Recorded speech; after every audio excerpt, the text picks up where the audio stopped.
Exit போல்ல நீ தான் ஜெயிப்பேன்னு போட்டிருக்கு. வஞ்ச வச்சு செஞ்சு விட்டுட்டல்ல.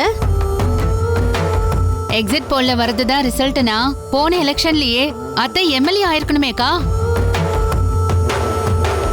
தாத்தா, இத்தனை வருஷம் அரசியல் அனுபவம் உங்களுக்கு இருக்கு.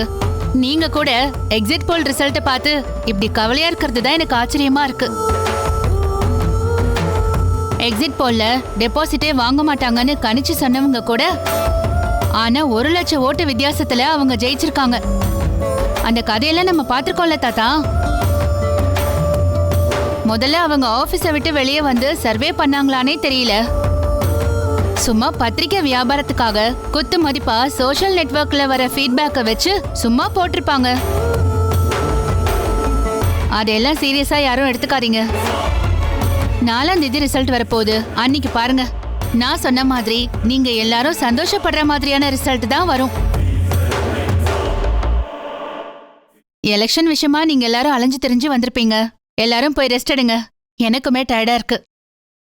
தாத்தா, நான் போய் ரெஸ்ட் எடுக்கிறேன். சரிம்மா.